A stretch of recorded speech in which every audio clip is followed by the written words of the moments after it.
और बड़ी खबर आ रही है पुणे से। पुणे के केतन अग्रवाल हत्याकांड में एक बड़ा अपडेट सामने आ रहा है। केतन अग्रवाल हत्या मामले में पुलिस आज चेतन चौधरी को लेकर लोहागढ़ किले पर गई थी, जहां रिक्रिएशन के दौरान केतन के वजन और ऊंचाई से मिलता जुलता फाइबर का पुतला इस किले के ऊंचाई से करीब 300 फीट से ज्यादा गहरे खाई में फेंका गया। तो केतन अग्रवाल मर्डर केस में ये बड़ी जानकारी इस वक्त सामने आ रही है। पुलिस ने क्राइम सीन को रिक्रिएट किया। जो जानकारी इस वक्त सामने आ रही है, आरोपी चेतन को लेकर किले पर पहुंची है पुलिस की टीम। केतन से मिलता जुलता डमी खाई में फेंका। देखिए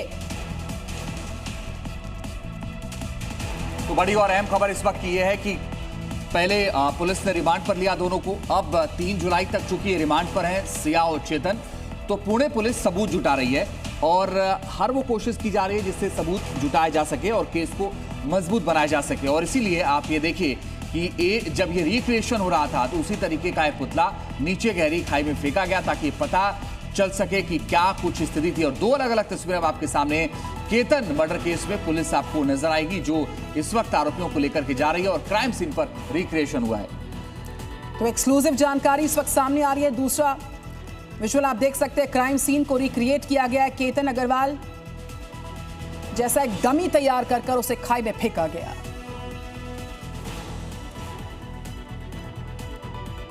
अभी रिक्रिएशन हुआ है, उसके मेमोरेंडम पे हुआ है, इन्वेस्टिगेशन चालू है। What has been recorded there, it has been documentation. कितना पुलिस बंदोबस्त था, कितने अधिकारी कर्मचारी थे यहाँ पे?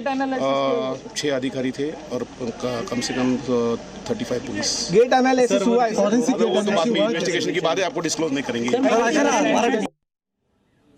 तो बड़ी बात यह है कि केतन से मिलता जुलता डमी खाई में फेंका गया है और वजन भी वही था, लंबाई भी वही थी। क्योंकि अब ये इससे पता चल पाएगा, क्योंकि ये कहा जाता है कि जब किसी को धक्का दीजिए तो वो थोड़ी दूर जाकर के गिरता है, पैर फिसलने से वो पास में गिरता है। तो इसको भी समझने की कोशिश फिलहाल पुलिस कर रही है कि आखिर क्या हुआ होगा उस दिन, और इसी को लेकर के सबूत जुटा रही है ताकि कोर्ट को बताया जा सके। क्योंकि कोर्ट में ये साबित करना है पुलिस को कि ये मर्डर सिया और फिलहाल चेतन ने। क्या अश्विन पांडे ज्यादा जानकारी के लिए जुड़ गए हैं? अश्विन बताइए क्या अपडेट।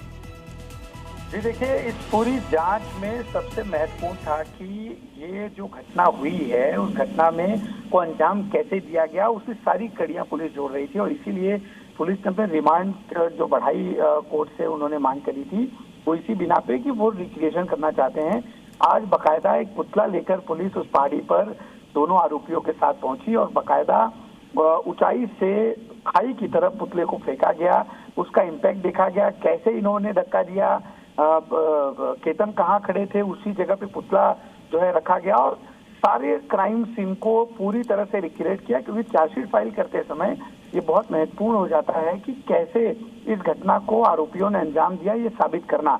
और उस रिक्रिएशन को बाकायदा शूट किया गया है ताकि कोर्ट में एक बड़ा एविडेंस के तौर पर उसे रखा जा सके। दोनों आरोपियों को कुछ दिन पहले भी, जब पहली रिमांड मिली थी, उस दौरान भी लेकर जाया गया था। हालांकि उस दिन पुलिस के पास पुतला नहीं था, पुलिस ने उस दिन बाकी सारी चीजें समझी थी, इसलिए उन्होंने दोबारा रिक्रिएशन का जो है प्लान किया पुतले के साथ कि कैसे इन्होंने वहां से केतन को धक्का दिया था। वो सारी चीज स्टेब्लिश हो गई है, यानी कि जब अगले कुछ समय बाद चार्जशीट फाइल की जाए। बिल्कुल, इस बड़ी खबर पर नजर लगातार अश्विन, हम लौटेंगे अपडेट्स के लिए आपके पास।